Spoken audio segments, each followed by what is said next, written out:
Live on Twitter. Haha, welcome everyone. We are live and alive, I see. We are all gathered here today, let me tell you. Um,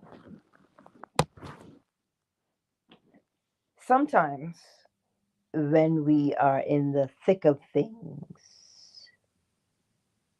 right? We're in the thick of things and it feels as though um, you've done everything you possibly can do, right?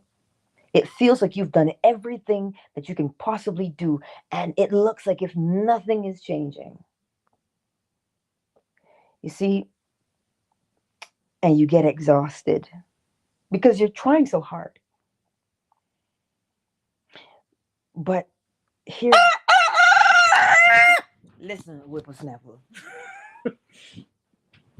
you stay. I'll be right back, okay? You stay.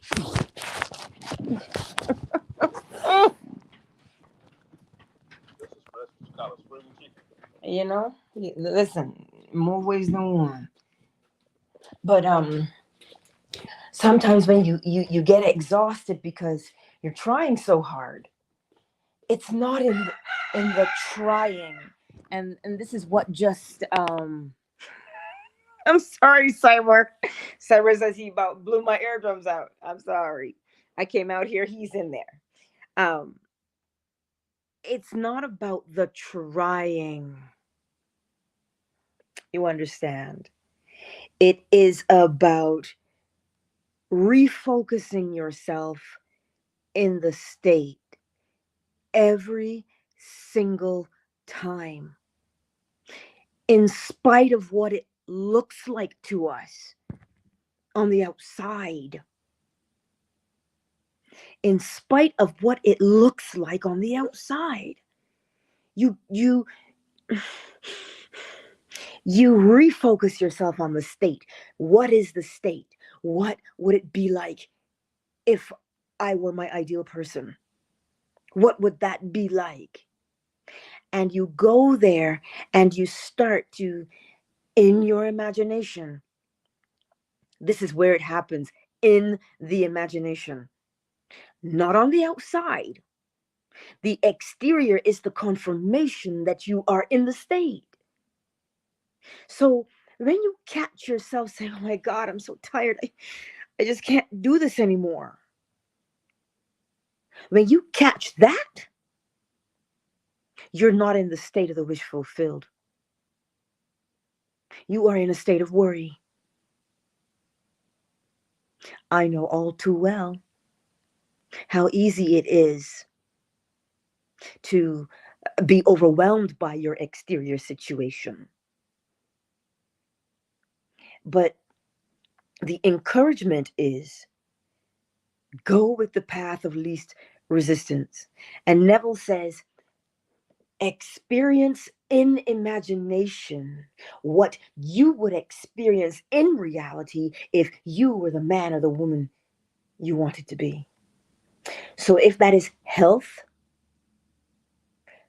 go back inside your imagination. What is the first thing? Listen, I remember the guy I told you about who was wheelchair bound, but now he's not. He wasn't just wheelchair bound for like 6 weeks. He was wheelchair bound for years. And they were like, meh, just, resign yourself that you're never going to walk. So you're trying to tell me that every day that he could not get up, that he gave up? You're trying to tell me that he didn't get tired? But what did he do? He put himself back in the state, and he did in his imagination what he would do in reality were he able to walk. So what is the first thing that you would do if you were living your ideal life? Health, wealth, wisdom, what? What's the first thing that you would do? Then do that inside your imagination. But you don't just do it in your imagination. You feel it. So all of the time that you spend getting into the state of what would it be like if, and getting into your imagination, do you know where the effort is, quote unquote effort, because I have to use a word. It is the practice of doing it as an imaginal act. Like when Neville says he was trying to leave Barbados and couldn't, he, in his imagination, walked up the gangplank. He said every time he got distracted, he would start again. He would walk up the gangplank because that is what he would do naturally. And what he did naturally was the evidence that he was leaving Barbados on time. So when our situation seems crushing on the outside, we are human. Don't think that we're not and that we can't feel these things. You are feeling it. But even though you're feeling it, find it within yourself to ask a simple question.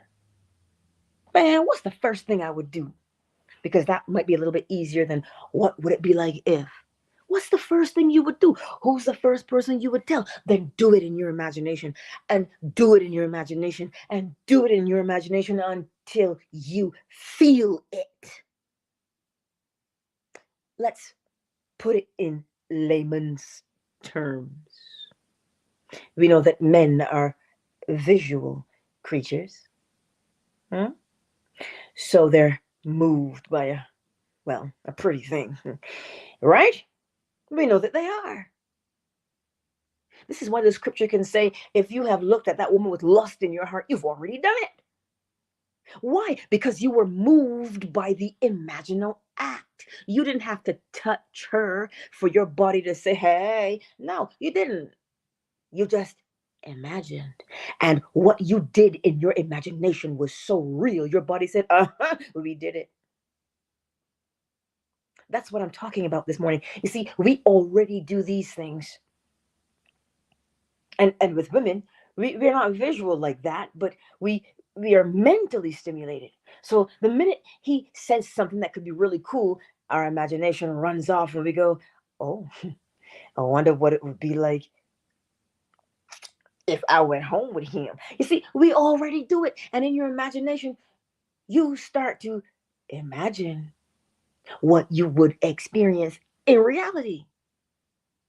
You see, you think I'm telling you something that we do not already do.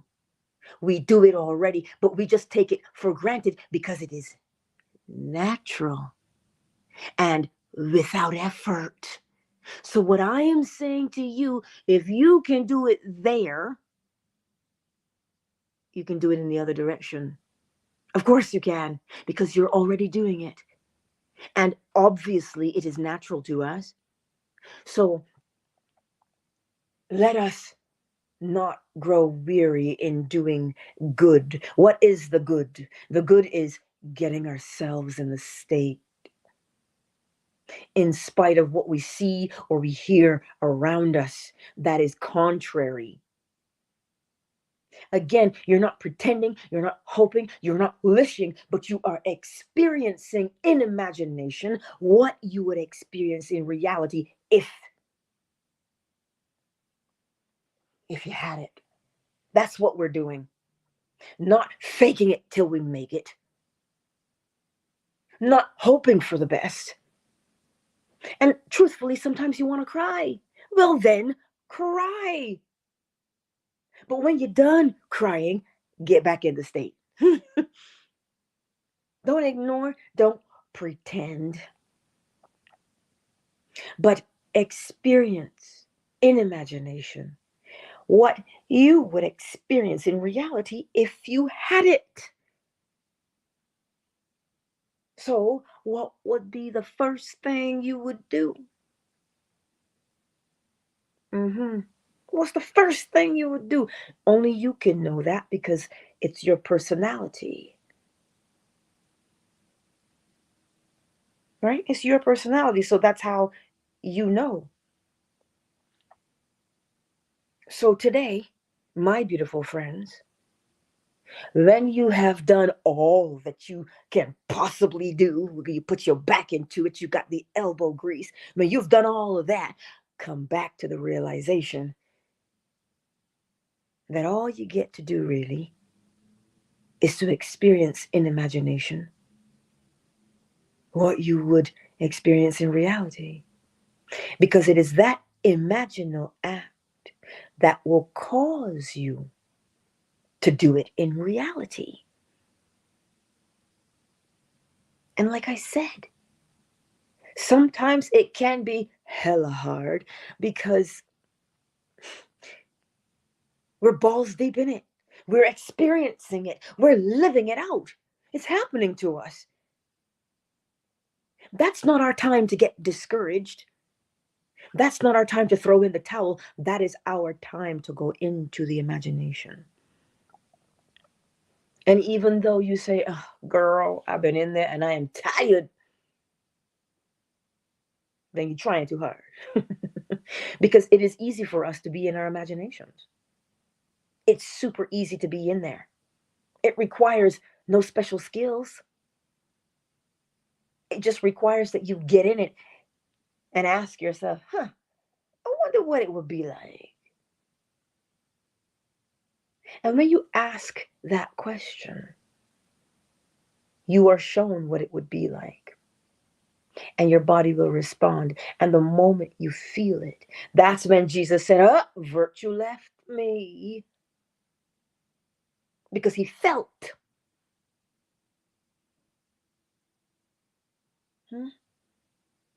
So don't beat yourselves up because the exterior world that you can see and touch and interact with is the same as it was yesterday. The longer you stabilize that imaginal act, which means the more you do it, the more you practice it, now that becomes the habit. Well, and the habit is what compels us to act. That's what it does. So you hear what I'm saying to you today. I'm not telling you to ignore what's happening, because you can't.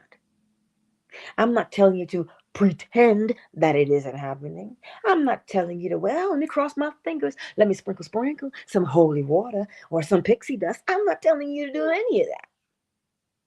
I'm telling you to do the only thing that we can do. The thing that is most natural for us to do is to imagine. Experience in imagination what you would do in reality. Over and over and over again until you are moved. And you'll know that you're moved because the body moves. And again, I gave you the example. So if you're now getting here, catch the replay.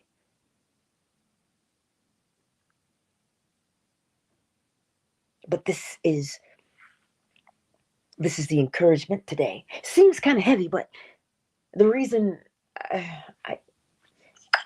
I don't like to necessarily speak on things that are a little bit challenging, because then when you pull yourself to talk about it, you pop out of the state. So I just get into the state. And that, I was reminded of that this morning. Well, at the crack of dawn, like all night, I was reminded of that. Because I wanted to give up on the situation. And I'm like, well, I don't know what else to do. I thought I was in the state. And then, of course, I heard, it's clear as day, thought you were? Or should you feel it? And I was like, touche. Let me get back into the state. I understand what you're saying. You see, when spirit speaks to you and guides you, spirit does not break you or browbeat you, but it encourages you at every single turn. Listen, you can be doing the worst of the worst. When spirit speaks, it speaks in such a way that you know what you've done that was foolish, but it's not crushing you. No, it uplifts you. It causes you to rise to a new level of consciousness with boldness. And you say, because you feel the forgiveness. That's what you feel. That's the best way I can put it. You feel. When spirit speaks to you, you feel. But we're so used as humans to reprimanding and punishing that we don't know what it is to forgive another because they don't deserve it. That's how we feel. But it has nothing to do with deserving it. It has to do with, in order for us to rise, we must comprehend. So when spirit speaks and teaches, the moment you feel it, you're like, oh my God, yeah, that's right. And you change right away. You see, it's, again, we can know a thing logically, but to know a thing, to know God, you experience God. You experience. You don't know it anymore logically. You experience it because you feel it through every single facet of your being. And this is why people say, I felt such unconditional love. Well, that's exactly how spirit speaks. What does it need to browbeat you for? The spirit is not petty. Oh, as we say in Barbados, hard ears you don't hear, by and by you would feel. So, which means if you don't take heed, if you don't hear all the corrections, well, something will come along and you'll feel it, so you do change. And they tell you that usually because it's the, the belt or the shoe. That's how you'll feel it.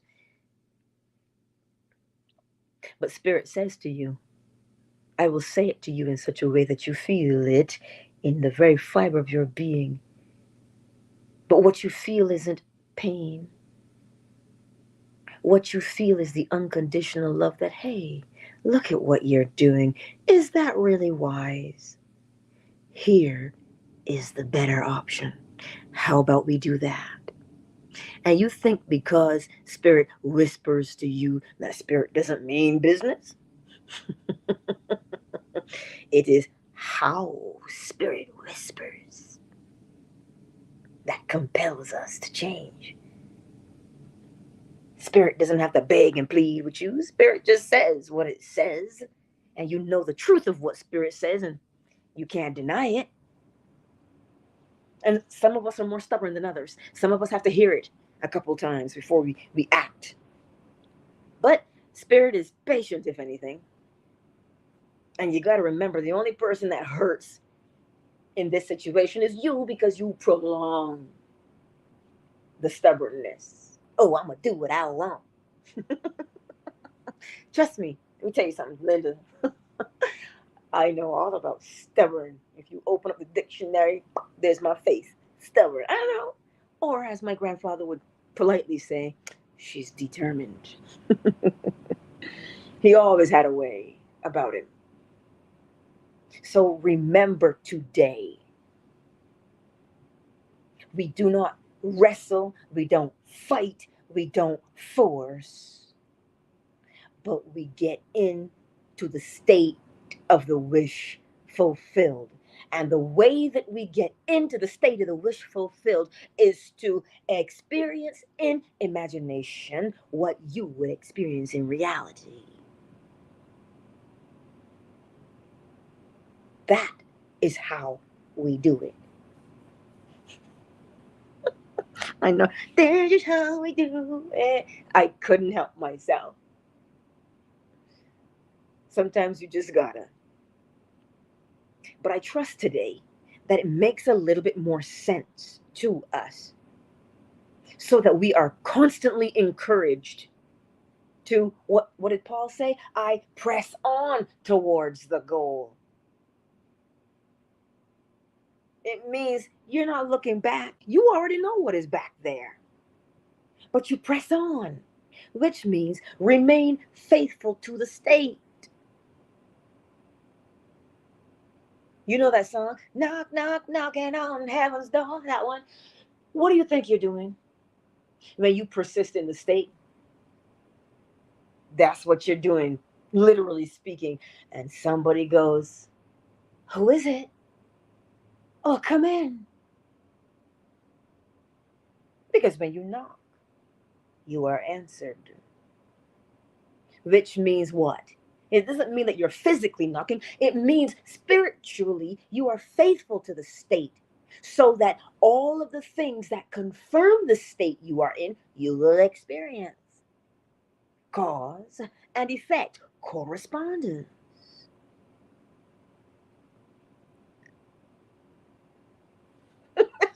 Cyber, bad boy.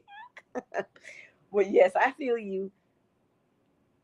So be encouraged today that if you are presently going through it, and when I say going through it, listen, I'm not talking about going through it in comparison to somebody else. You don't have time to look at somebody else and what they're going through. Because you see, that's what we do, the oppression Olympics. Oh, well, I have it harder than you. Oh, no, stop it. That's not how we roll around here. We don't have time for oppression Olympics. Because I'm telling you, everybody's been oppressed. But when you begin to compare, you invalidate your experience. And when you invalidate your experience, well, then, how are you supposed to feel about that? Oh, I tried. So don't invalidate yourself. Validate what's happening to you by acknowledging it, looking at it and saying, well, I see what I'm going through. And let me up the ante here. Let me say, that is no longer desirable to me. So what would be desirable to you? You see, what's good for the goose ain't always good for the gander. Because I went through something similar to you, it doesn't mean you're going to handle it the same way. You're not me. You have to express God in your own personality, in your own way. This is why comparison is not a good idea. And of course, Neville says, if you must compare, if you must, compare the state of mind that the person is in compared to yours. Well, if you don't see them complaining and they're focused, well, then you don't complain and you focus. You don't compare to say, well, they're better. That's not how you do things. So, if we could practice, practice with joy. Oh, yes. Now you know I'm crazy.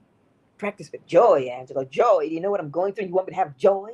Joy does not mean that you are swinging through the vines like Tarzan and you're happy all the time. That's not what joy is. Joy is, I know all I gotta do is get in the state and this stuff will change.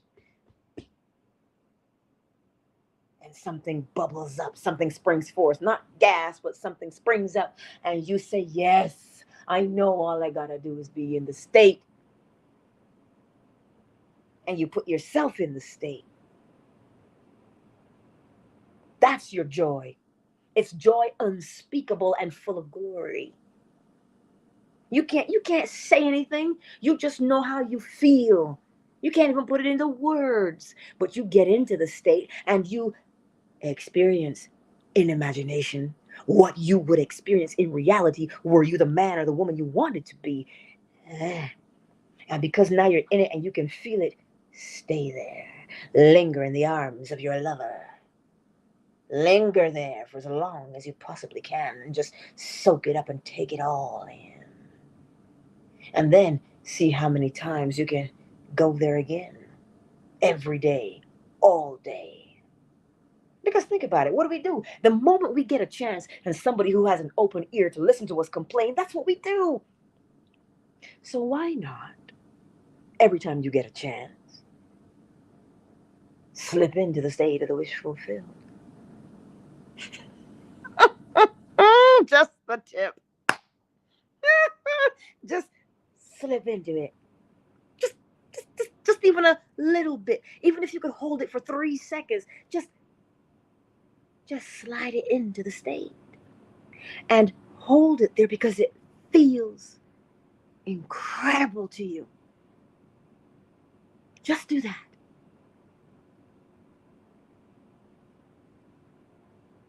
Just do that part. And of course, you know, you'll open up the closet door again, or you'll open your eyes and go, oh, look, there's that solid 3D again. But we don't get discouraged. We don't get discouraged by what we see because we know that we are the ones recreating what we see. That's what we're doing. Spiritual treasures. Listen, there's uh, there's a reason why my personality is the way that it is.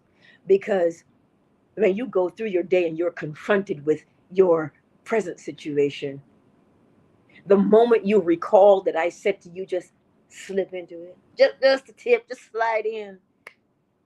Let me tell you, when you bring that back, and even if you bring it back and you go, I can't believe she said that. How crass. But if you go into it, if you allow yourself to remember it and to laugh, do you know what happened to you? You just put yourself in the state you wanted to be in, the state of the wish fulfilled. So I do what I do so you can do what you do, cause and effect. So don't clutch your pearls. Use everything at your disposal to get yourself into the state of the wish fulfilled every single time. Now, let us take a brief moment, shall we, to welcome everyone into the space this morning. Ooh, Twitter is bumping. Hey, C staff, driving TV 224 info, Yoda Burger. Well, hello. It's good to see you all on this lovely Thursday. It sure is. It's good to see you here, Twitter. Who's on YouTube this morning? Well, who's made themselves known in the YouTube chat? Spiritual treasures. Yes. Checkmate. Cyber. A not. Mozinga. And for the others, well, I see you. Don't fret. I see you. Welcome, YouTube and Facebook. Fan base, who's here? Miss Deborah. Rashida is here. L. KZ. Hooker Brother. Stephanie. Joaquin. Marquise. M. Genie. Flo Smiles, Oracle Treehouse. Well, I didn't say Afternoon Delight. I didn't say her name. I didn't say Zola. I didn't even say Summer Rose or Yolanda. I didn't say their names. Well, I did, but I didn't see them in the space, but they usually are. So I'll just shout them out anywho because I'm used to seeing them. And Ali, I didn't see her yet this morning. But remember, when you have done all that you can physically do, remember in the lecture where the woman went to Neville and said, well, I would like to reconnect with this long lost friend. She did everything that she could. Even though Neville says, girl, you don't have to lift a finger. Even though Neville said that to her, she left that place and she was like, this fella is crazy. So she did everything she could do. She went to Connecticut, Hartford, Connecticut. She went to Boston with no luck and had to come home with her tail between her legs because she had, quote unquote, failed to find her friend. She did everything she could do. But you see, Neville got into the state for her because that's how we bear one another's burdens, by seeing each other as accomplishing what it is we said. And then she went about her business shopping. And then who's she going to run into? The same friend she went looking for. She didn't have to go searching. The friend found her. So, we don't have to force things. So the path of least resistance. And then we'll play the bowl. Shea butter, baby. It's good to see you. The path of least resistance is to experience in imagination what you would experience in reality if you were the man or the woman you said you wanted to be. Well, what's the first thing you would do? Who's the first person you would call? What's the first? Listen, what's that first thing you would do? Because the first thing that you would do is the confirmation. It is you showing yourself to the priest. You know, from the story of the 10 lepers. Can you imagine? They looked at Jesus and said, huh, Jesus, heal us. And Jesus just looked at them and said, go see the priest. Now, they're looking at their body and they're like, but uh, the leprosy is still here. And that's what we're doing right now. We're looking at our situation and saying, it's still here. But the path of least resistance for them was to turn in the direction of the priest, because that's what they would do in reality. So that's how you know that it is psychological, because they had to turn from what they could see towards what was unseen by the eye, seen by the spirit, unseen by the eye.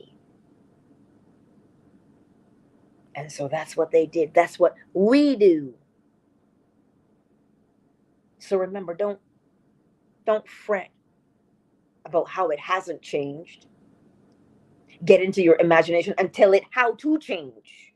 That's the power you hold. Let me get this bowl, because my baby is a little quiet now, so I want to go back and snuggle with him. Let me get the bowl. And I know I say he's quiet. And as soon as I say that, sometimes he perks up, and if I go back in there, he gonna holler and, well, my little Roo. Let's get the bowl, y'all. Let's get the bowl. Put this here.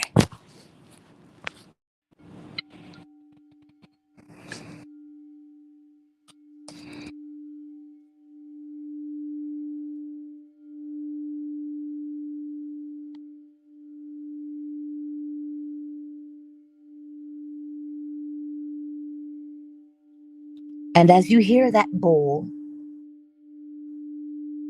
allow yourself to just slip into the state of the wish fulfilled. Experience in imagination what you would experience in reality. See how long, it's usually 3 or 4 minutes for the bowl. See how many times you pop out and pop back in, or see if you could sustain it for the whole time. Remember, disciplined attention.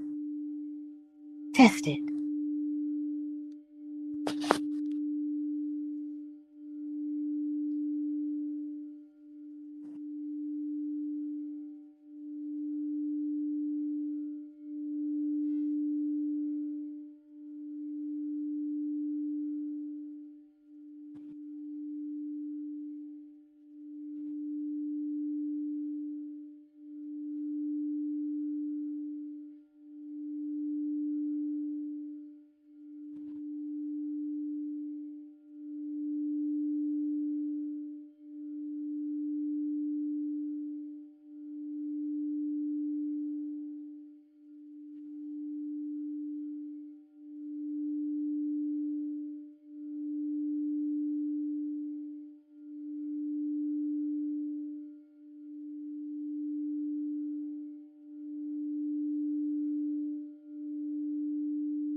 Countdown initiated. 5, 4, 3, 2. Driving Tea, thank you for being here on Twitter. Much love to you. Enjoy the beautiful day. Twitter is closed. YouTube and Facebook, Spiritual Treasures, Shea Butter, Checkmate, Cyber, A Not Mozinga. And for the others who've not made themselves known, thank you for being here. And do enjoy the beautiful day. And remember to pre-order your Hermetic Oracle cards today. Much love to you, YouTube and Facebook. And we do that how? There's a link right underneath this video that says pre-order. So that's how you do it. All right, y'all.